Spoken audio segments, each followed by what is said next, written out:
نحن ما بنسميهم أسرى، هذول محتجزين. محتجزين هذول ليش؟ لأنه ما كان في معارك بالأساس وتم احتجازهم. ففي وعود بكل اجتماع بينعقد او لقاء بينعقد بيكون في وعود انه رح يتم اطلاق سراحهم. مثلا حاليا في وعد انه يطلقوا سراح 300 محتجز.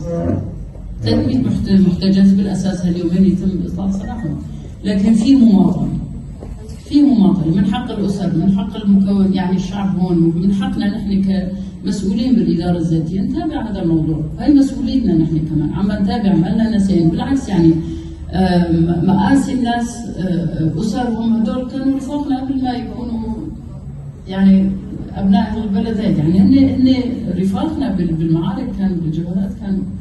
فمتابعة موضوعهم كمان هي مسؤولية أخلاقية تقع على عاتقنا، ورح متابعينها ورح نتابعها كمان في قادم الأيام. الأصدقاء الأعزاء، الصديقات العزيزات في كل مكان، مرحبا. زمان ما نزلت فيديوهات باللغة العربية. اليوم رح نرجع نحكي في الشؤون السورية السياسية منها والثقافية وما يتعلق بالكرد وقضيتهم وحقوقهم والمناطق الأخرى في سوريا، في السويداء وفي الساحل السوري. قبل أن أبدأ هذا الموضوع باشرت بفيديو حول رؤية ما كان يسمى بقسد، والآن هم مندمجون في نظام أبو محمد الجولاني. رؤية هذا الكيان العسكري السياسي الإداري للمعتقلين والسجناء والأسرى الموجودين لدى سلطة الجولاني من عناصر ومقاتلي ومسلحي قسد. ورؤيتهم تتلخص بأنهم محتجزين. طبعا أنا ذكرت أن هؤلاء سجناء وهؤلاء معتقلين وهؤلاء أسرى. الصفات الثلاث تنطبق عليهم، لكن الصفة التي تفضلت بها السيدة السياسية المحنكة إلهام أحمد قولا واحدا لا ينطبق على هؤلاء، وهم بالآلاف من المفقودين غير المعلن عنهم، والقتلى غير المعلن عنهم، والموجودين لنركز على ما الموجودين حاليا لدى سلطة شريكهم في السلطة، يعني في الإدارة حاليا، لأنه عم يندمجوا وصاروا جزءا من نظام الجولاني. ومسؤولية الدفاع عن نظام الجولاني تقع على عاتق إلهام أحمد ومظلوم عبدي وسيبان حمو أكثر من مهند القاطع وأحمد كامل وشو اسمه موسى العمر والبقية الزبالة الإعلامية التي تدعم نظام الجولاني. الآن مسؤولية قسد الدفاع عن نظام الجولاني، لأنه مطلوب منهم هيك، مطلوب منهم. طبعا ما كان نظنه مكتسبات ودافعنا عنها في تلك اللحظة، في لحظات القتال، عل وعسى أن هذه المكتسبات يتم الحفاظ عليها وتوثيقها ودسترتها في الدستور السوري. لكن مشيئة النظام التركي ومشيئة عبد الله أوجلان وتهديداته لكرد سوريا ومشيئة جميل بايك اقتضت الاندماج في نظام الجولاني. هذه استراتيجية عبد الله أوجلان، استراتيجية الاندماج الديمقراطي في كيانات ودول وأنظمة غير ديمقراطية.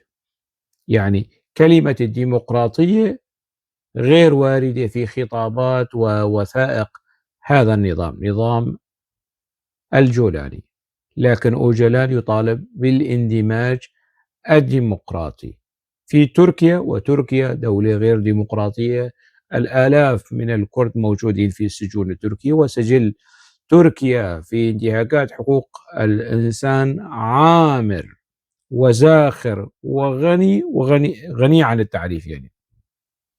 لكن أوجلان يريد الاندماج الديمقراطي في دولة يعني ديمقراطيتها منقوصة أو مشتبه فيها أو بين قوسين، فما بالكم بديمقراطية الجولاني.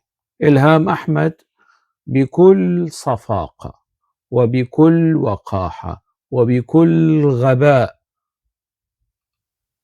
تواجه أسر الأسرى على أنهم نحن نعتبرهم محتجزين، هم ليسوا أسرى لأنهم يعني لم تكن هنالك معارك بالأساس. كلام كله متناقض متخبط أكثر من كلام رموز وقيادات نظام الجولاني. وجه التخبط في هذا الكلام لأنه كانت هنالك معارك، يعني يا إما إعلام قصد وقت ذاك كان يكذب ويتحدث عن المعارك والاشتباكات في الشيخ مقصود وفي مناطق أخرى، وفي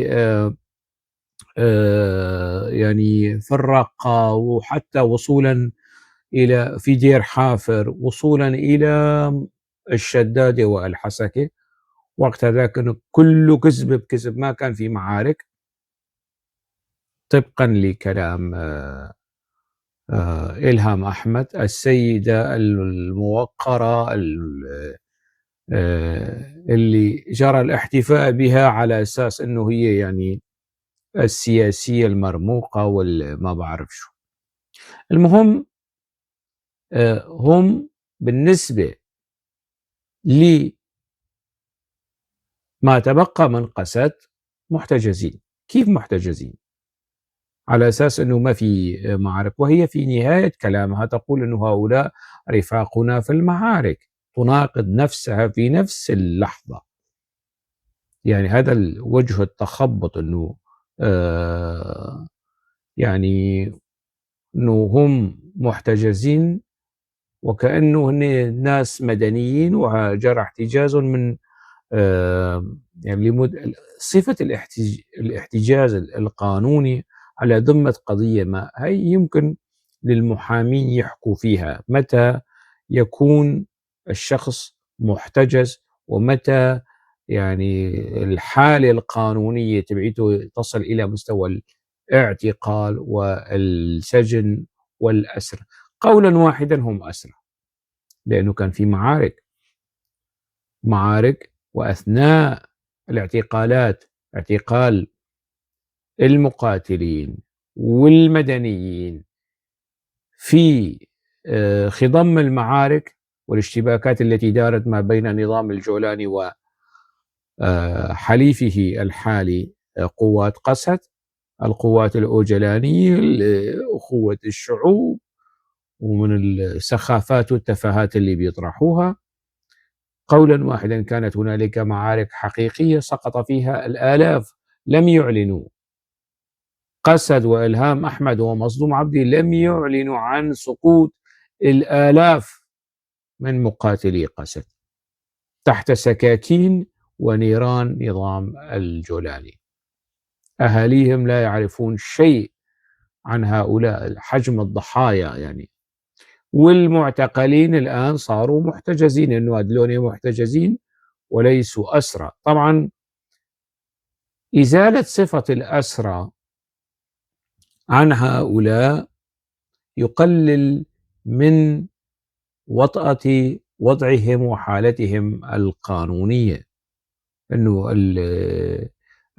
الوضع القانوني للأسير شيء وللشخص المحتجز شيء آخر. يعني هذه التفاصيل يعني رجال القانون ورجال الحقوق والحقوقيين والمختصين بإمكانهم الخوض فيها، ومنهم يعني من يتبعون إلهام أحمد ومجموعة من المحامين. خلي أنور مسلم يشرح لإلهام أحمد الفرق ما بين المحتجز والمعتقل والأسير والسجين.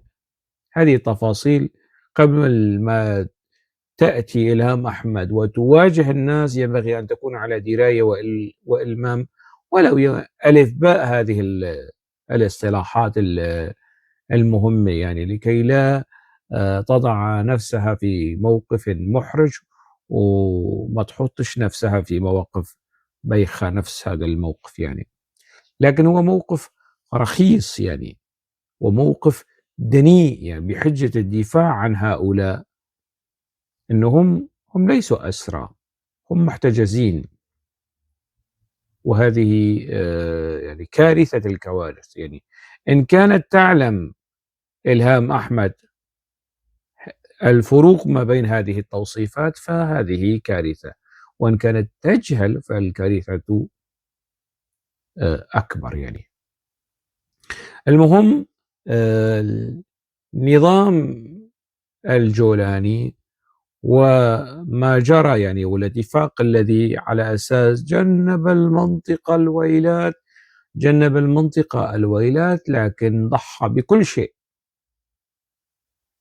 كل تهديدات عبد الله أوجلان اللي أنا ذكرتها على قناته باللغة الكردية وباللغة العربية، وكل ما حذرت منه باللغتين العربية والكردية على قناتي جرى.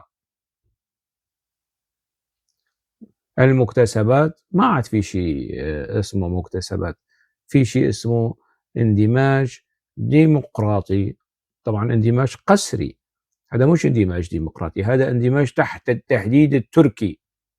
هذا ما اسمه اندماج ديمقراطي، هذا اندماج تحت تهديد عبد الله أوجلان. هذا مش اندماج ديمقراطي، هذا مش اندماج. أن تضحي بالحقوق والمكاسب والتضحيات الكردية هذا مش سلوك ديمقراطي، هذا مش اندماج ديمقراطي، هذا اسمه انبطاح ديمقراطي، سقوط ديمقراطي، استسلام ديمقراطي. هذا ما اسمه اندماج ديمقراطي.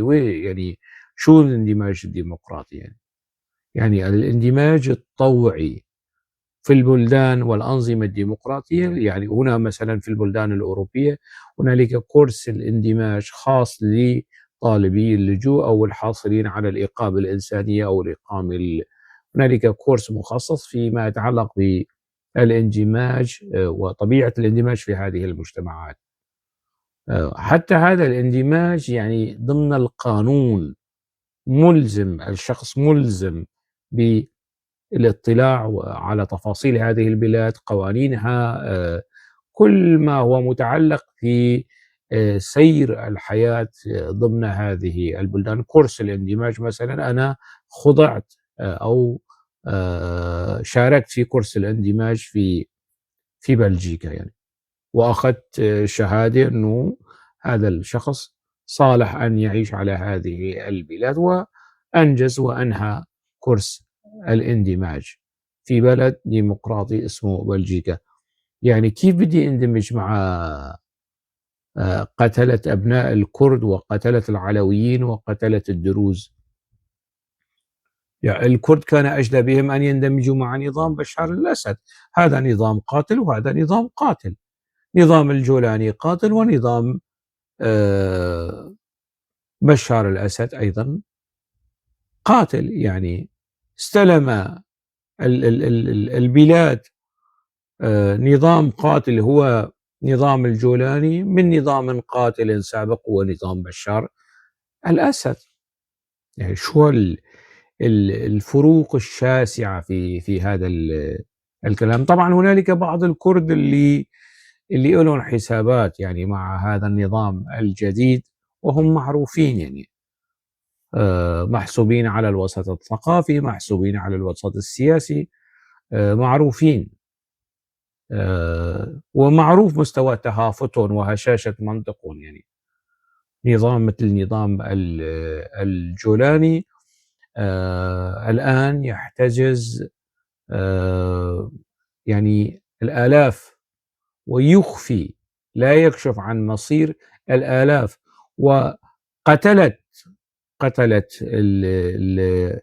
النشطاء الكرد اللي كانوا محسوبين على قسد مثل هرفين أوسي. الآن هم حلفاء سيبان حمو اللي أطلق تصريحات في المجلة لإبراهيم حميدي، وتحدث عن احتجازه في تركيا وعلاقاته مع الأتراك وعلاقاته مع جبهة النصرة وعلاقاته مع أبو عائشة، وكل التفاصيل تحدث عنها سيبان حمو، أحد رجالات القنديل ورجالات ميت التركي ورجالات يعني وأنا أعني ما أقول، يعني وجوده فترة غيابه وهو أعلن عنها، يعني وجوده في تركيا يعني مش خبط عشواء أو مرور الكرام، يعني محطة ينبغي التوقف عندها تماما. هو كان يعني يصار إلى تحضيره لهكذا دور، لهذه المرحلة. سيبان حمو من جهة، إلهام أحمد من جهة، وشوي شوي يصار يعني تهميش دور مظلوم عبدي، وهو يستحق هذا التهميش. طبعا هو يعني ما عاد يهمه، يعني هو وأسرته وعيلته وأخواته، يعني نص أوكرانيا وروسيا البيضاء وروسيا بعشرات الملايين، يعني ثروات إخوة مظلوم عبدي في روسيا وفي روسيا البيضاء وفي أوكرانيا، وما حدا بيعرف قديش له يعني ثروات في دول الخليج أو في البلدان الأوروبية وتحديدا سويسرا. يعني مش بس هو، كل القيادات الموجودة في الواجهة،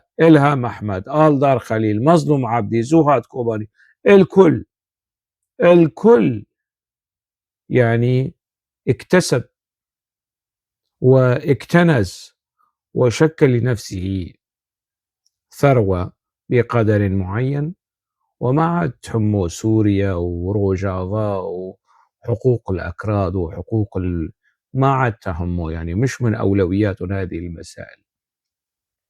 الآن إلهام أحمد اللي على أساس وزيرة الخارجية بتروح وبتجي وكذا، وعم تشتغل معاها زوزان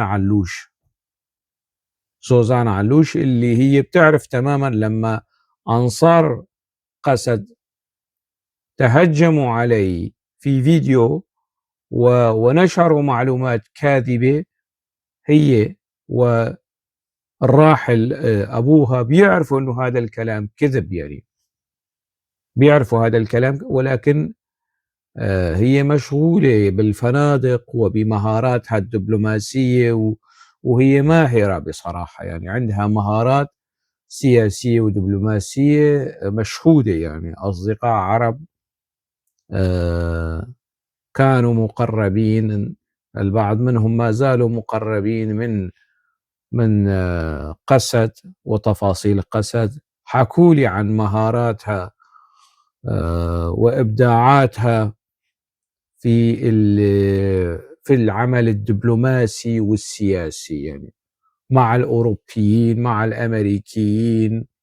هذه التفاصيل باتت يعني شوي مكشوفة ومعروف عنها، يعني وإن شاء الله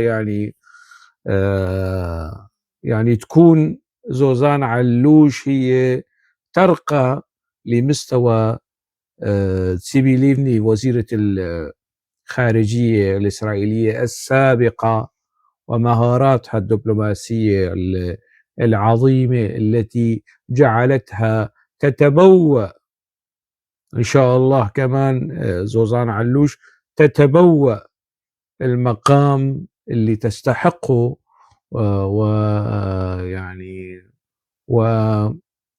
وتقدم صورة للتوجه الأوجلاني نحو الاندماج الديمقراطي.